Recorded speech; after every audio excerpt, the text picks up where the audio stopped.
j'étais pas censé. Alors hier, c'est difficile de parler, honnêtement. C'est difficile de parler parce que quand je vois ce match d'hier soir, parce que hier soir, j'ai pas voulu faire un débrief parce qu'il fait trop tard. Ou plutôt, j'ai essayé de faire un débrief. Je vais vous dire la vérité. Hier soir, après la défaite des Bleus, 2 buts à 0 contre une équipe d'Allemagne qui avait des difficultés, qui était en crise de résultats, qui tout ce que vous voulez. Hier, j'avais prévu de faire un débrief, mais finalement il faisait trop tard. Ou plutôt, j'ai essayé de faire un débrief. Voilà. J'ai essayé de faire un débrief, mais bon, ma caméra, le montage n'a pas bien fonctionné. Donc voilà. Donc là, je vais le faire bien aujourd'hui. Et en plus, c'est bien que je le fasse aujourd'hui vu que il y a beaucoup de choses qui se sont rajoutées. Il y a beaucoup de choses, on en sait plus maintenant.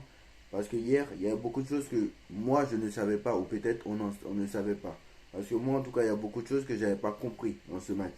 Et j'ai un peu plus de. Mais malgré tout, je vais allumer certains quand même. Mais bon, j'ai un peu plus de. On va dire. On en sait plus, en tout cas. Je sais plus. Alors, j'ai demandé à certains pourquoi est-ce que Mbappé n'a pas joué hier. Pourquoi est-ce qu'il met pas l'équipe type alors que c'est contre l'Allemagne. Mais aussi en difficulté soit-il. Il y en a, ils m'ont dit que oui, il n'a pas envie de prendre de risques parce que c'est un match amical. Il a peur que les joueurs se blessent. Est-ce que les joueurs. Oui, mais j'ai envie de dire, est-ce que les joueurs qui sont sur le terrain, c'est de quoi leurs jambes, ils sont en fer ou quoi, ils se blessent jamais. Non, mais au bout d'un moment, il faut arrêter. Coman se blesse, Dembélé se blesse. Donc au bout d'un moment, c'est pas recevable. Mais bon, j'ai appris des choses. Et j'ai appris des choses, on a appris pourquoi il a fait tourner hier. Déjà, félicitations à l'Allemagne, qui déjà a très bien joué hier. Franchement, c'est une équipe d'Allemagne, je n'ai pas regardé leur précédent match un peu ça, parce qu'ils étaient en crise depuis pas mal de temps. Et c'est vrai que l'éviction de Flick juste avant le match contre la France, je crois qu'il était viré dimanche donc, ou lundi. Donc juste avant et l'arrivée de Rudy Voller, bah, ça a un peu changé l'équipe d'Allemagne. Et ils ont essayé de reprendre confiance. Et c'est vrai qu'on n'a pas vu le jour dans ce match. J'ai pas peur de le dire. Bon, au-delà de ça, on espère que ça continuera pour eux à 9 mois de leur euro. Mais non, à 6 mois, pardon, de leur. 9 mois aussi. 9 mois de leur euro. Excusez-moi. J'ai du mal là aujourd'hui. Bon, en tout cas, ce qui est sûr, Deschamps nous a répondu parce que les médias sont tellement compétents en France hein, que je m'inquiétais qu'aucun média ne pose la question à Deschamps. Pourquoi est-ce que Mbappé, qui est le meilleur joueur de cette équipe, ne joue pas contre l'Allemagne? Bon, on a un élément de réponse. Donc il nous dit il a un souci au tendon rotulien à la suite de l'entraînement de lundi. Ce n'est pas grave, mais c'est un problème qui le gêne et avec des risques aussi. S'il ne débute pas, ce n'est pas le faire rentrer qui va améliorer la situation. Donc voilà, c'est pour ça qu'en fait il n'a pas. Mais qu'est-ce qu'il fait là Ok. Bon, je comprends Deschamps parce que il va pas mettre Mbappé en tribune. Le mieux c'est qu'il n'aurait pas dû être du voyage. Mais comme c'était sur l'entraînement de lundi et qu'ils ont voyagé en Allemagne, je crois lundi ou dimanche, c'est un peu compliqué. Ils ont voyagé en Allemagne lundi, donc certainement que c'est sur l'entraînement de veille de match. Donc c'est sûr qu'il ne pourrait pas rentrer à Paris comme ça. Il aurait dû même vite. Mais apparemment, comme c'est pas grave, peut-être qu'il sera titulaire vendredi. Hein. Donc si Mbappé n'est pas titulaire vendredi, je pense que vendredi on ne gagne pas. J'ai pas peur de le dire. Alors Matuidi maintenant sur l'hygiène de vie de Marco Verratti, parce que Matuidi, l'ancien coéquipier à Verratti, a parlé aussi sur Paris Saint-Germain, comme vous le savez. Hein. Verratti très très bon joueur au Paris Saint-Germain. Bon, c'est vrai qu'il a eu des hauts débats comme tout le monde, mais Matuidi est un très bon milieu de terrain qui n'a jamais vraiment été remplacé au Paris Saint-Germain. J'ai pas peur de le dire. Vous pouvez me citer en commentaire, il n'y a aucun qui a son niveau. Peut-être Ugarte ou Laura, mais là, Matuidi, il a été régulier sur plusieurs années. Ugarte, on a vu que 4 matchs. Enfin, on n'a pas encore, on a vu moins de 10 matchs pour l'instant. Bref, bon, apparemment, il a fait une masterclass aussi avec l'Uruguay. Ça aussi, il faut le souligner. Bref, Matuidi qui parle sur l'hygiène de vie de Verratti et qui dit c'est peut-être que ce que certaines personnes ont envie de retenir. Et Marco ne s'est jamais caché d'être un bon vivant. N'oubliez pas qu'au départ, c'est un gamin qui arrive à Paris depuis Pescara. Ce n'est pas le même rythme de vie. Mais il savait être sérieux aussi. Je peux vous assurer que Marco n'est jamais arrivé en retard à l'entraînement, qu'il a été, toujours été un grand professionnel. Ah là là, je commence à être inquiet. Honnêtement, je commence à être inquiet parce que là, je vois que tu défends ton coéquipier et que très clairement, je sais pas où tu étais, pourtant tu as joué avec lui pendant plusieurs années. J'ai l'impression que tu défends un peu trop. Parce que ce n'est pas possible que tu dises, on va reprendre les déclarations mot par mot. Il y a des choses qu'il a dit, ok, mais il y a des choses, la plupart quand même sont mauvaises. Moi, je suis désolé de le dire. C'est quand même de la langue de bois, là, ce qu'il fait. C'est peut-être ce que certaines personnes ont envie de retenir. Bah oui, c'est tout ce qu'on a envie de retenir parce qu'il y a quoi à retenir de bon. Et Marco ne s'est jamais caché d'être un bon vivant, ok? Peut-être. N'oubliez pas qu'au départ, c'est un gamin qui arrive de Pescara. Et alors? Et alors? Qu'il arrive de Pescara, de Marseille, de Dijon, de Nantes, de Bordeaux, de Neuilly, de Annecy, c'est la même chose. C'est la même chose. Non, c'est parce qu'il arrive de Pescara que le mec dit ce n'est pas le même rythme de vie. Je suis d'accord. Mais au bout d'un moment, faut arrêter. Si c'est pas le même rythme de vie, ok. Mais tu dois t'habituer au rythme de Paris. Surtout que toi, t'étais là en 2012, t'es parti en 2023. T'as fait quand même 11 ans au Paris Saint-Germain. Et t'as fait 11 ans à Paris sans t'adapter à la ville ou au rythme de vie, comme il le dit. Donc en fait, c'est un peu de la langue de bois la Blaise. Je suis un peu désolé, mais c'est un peu de la langue de bois. Parce que si tu fais plus de 11 ans dans un club sans t'adapter au rythme de vie, ou plus de 10 ans dans une ville sans t'adapter au rythme de vie, c'est un peu compliqué quoi. Surtout tu sais que tu es censé savoir que Pescara et Paris, c'est pas la même chose, pas tout à fait. Bon, bref, en tout cas, voilà. Mais il savait être sérieux aussi. Bah oui, c'est sûr. Il savait être sérieux, mais rarement. Voilà, c'est rarement. Je peux vous assurer que Marco n'est jamais arrivé à l'entraînement en retard. Bon, ça reste à vérifier, hein. On n'a pas la carte de presse, malheureusement. En fait, c'est moi qui dois avoir la carte de presse. Parce que les journalistes ne posent jamais les bonnes questions. Ils ne posent jamais les bonnes questions. Bon, aujourd'hui, au moins aujourd'hui, ils ont posé la question pourquoi Mbappé n'a pas joué. Au moins. Mais c'est le minimum. Et encore heureux. Et encore heureux. Et pourquoi ils ne lui ont pas demandé aussi pourquoi il a fait tourner contre l'Allemagne, qui est une grande équipe. Il aurait il aurait pu faire tourner contre l'Irlande, là. Moi, je suis désolé. Il avait envie de perdre. Moi, il avait envie de perdre. Moi, je suis désolé.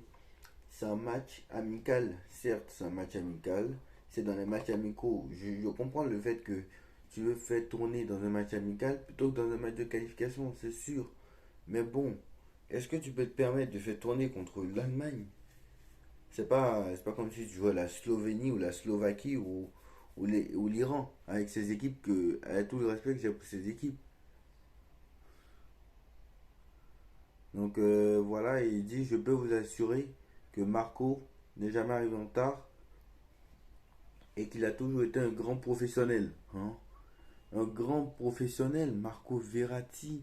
Alors soit on ne parle pas de la même personne, ou soit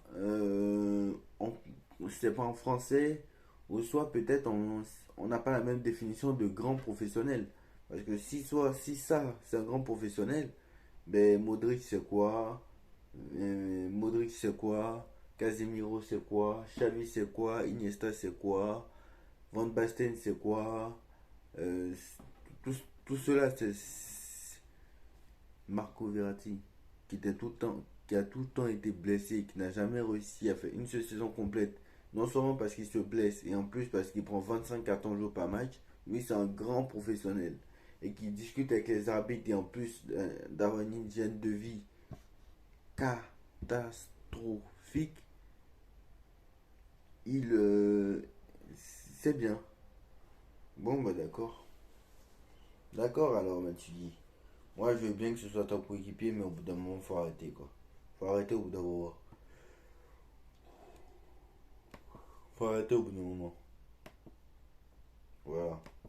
Bref, voilà, en tout cas, voilà. Les matchs, j'ai rien à dire sur ce match encore.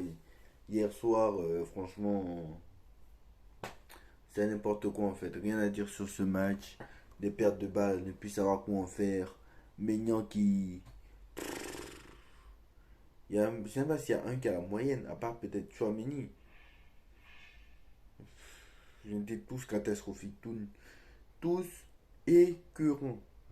Maignan, j'en parle même pas. Pavard, il était à la ramasse. Todibo. Todibo, je l'ai même pas vu du match. Todibo, je l'ai même pas vu du match, à part quand il faisait ses relances.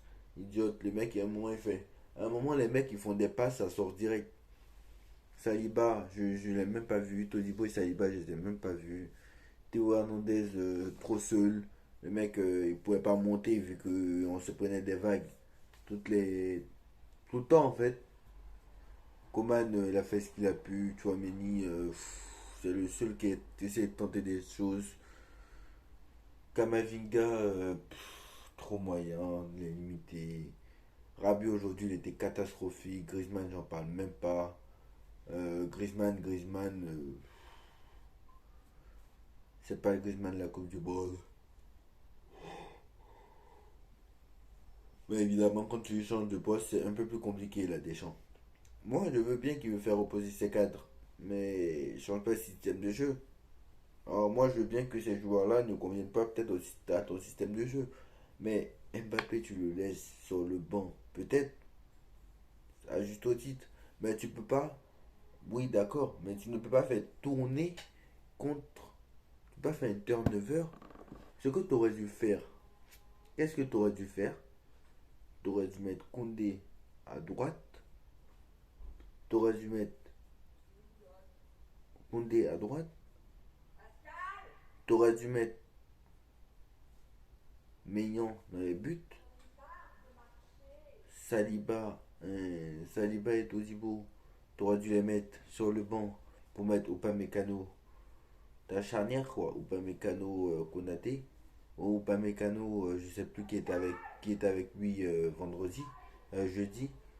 T'aurais dû mettre ta défense de jeudi. À la limite, comment tu pourrais laisser parce que Mbappé n'était pas là. Après, Dembélé, c'est peut-être mérité parce que le mec. Après, Dembélé, c'est peut-être mérité parce que le mec n'est pas décisif. Et pour Dembélé, franchement, il va falloir marquer des buts et faire des passes, hein. Franchement, je suis désolé. C'est quand le dernier. Moi, je veux que vous me donnez la date du dernier but ou de la dernière passe décisive de Dembélé.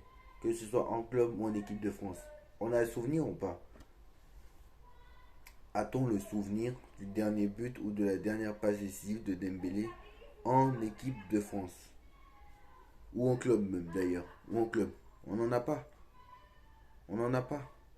À part en équipe de France, moi j'ai pas. Califero, j'ai pas. Je sors de la Coupe du Monde, j'ai pas alors qu'il était titulaire quasiment à tous les matchs. J'ai pas. Contre l'Australie, peut-être, peut-être, oui, peut-être contre l'Australie. La dernière fois qu'il était décisif en équipe de France, c'était contre l'Australie avec sa passe décisive sur la tête de Kylian Mbappé.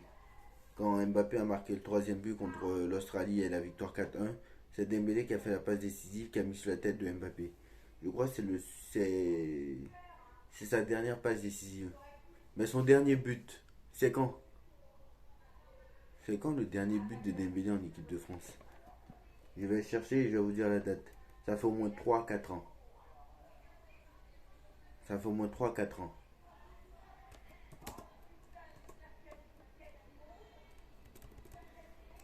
C'est pas possible. On ne peut pas continuer. Même avec le Paris Saint-Germain, il n'est pas décisif. Donc au bout d'un moment, je pense que même Barcola va passer devant lui. Parce que aucun n'est titulaire assuré. Et c'est ce qu'a dit Lucien Riquet. Et demain, il y aura la conférence de presse de Lucien Riquet. On va bien écouter parce que peut-être que il y aura des changements. Mais il va peut-être faire tourner lui aussi avant le match contre Dortmund. Mais je pense pas. Mais on verra.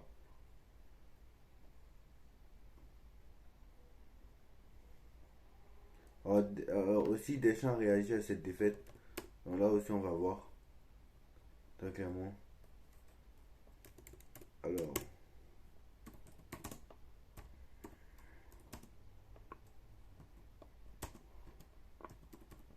je vais voir, hein.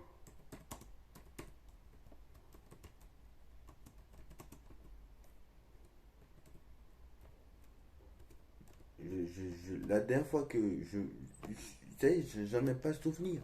Alors, la dernière fois, je crois que c'était en mars. Je crois que c'était en 2021. Je n'ai plus. Oh, qui a le dernier but de la date du dernier but d'Ousmane Dembélé en équipe de France? Alors, je crois que c'était un match contre le Kazakhstan pour les qualifications à la Coupe du Monde.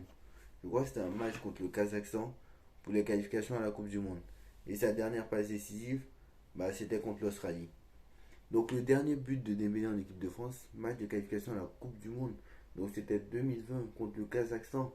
2020, et je peux vous dire ça peut-être pendant la trêve de 7 ans. Donc je pense que ça fait au moins 3 ans. Ça va faire 3 ans. Ça fait presque 3 ans qu'il n'a pas marqué de but en équipe de France. Alors que le mec était quasiment appelé à tous les rassemblements. Bon, après, il faut rappeler quand même qu'il était blessé. Il y a des rassemblements où il était blessé. Mais quand même, c'est pas une excuse. Au bout d'un moment, tu as fait la Coupe du Monde. Tu as fait la trêve de mars. La trêve de. Même avec le Barça, il n'était plus décisif. Il n'est plus décisif, Dembélé. Au bout d'un moment, il faut arrêter. Maintenant, il faut être décisif. C'est bien d'être bon, mais il faut être décisif aussi. Et ça, malheureusement, la finition, c'est pas trop son truc. Mais il doit aller travailler, ses finitions. Parce que c'est bien beau de doubler toute la défense. Mais après, si tu tires à côté alors que le but il est vide, c'est un peu compliqué, quoi. Voilà. En tout cas, voilà, défaite de l'équipe de France. Débrief était un peu long. Mais il fallait le faire. Donc voilà. Dites-moi en commentaire ce que vous en pensez. En like, en partage, en commentaire, on s'abonne. Et on se retrouve très très vite pour une nouvelle vidéo. Tchuss.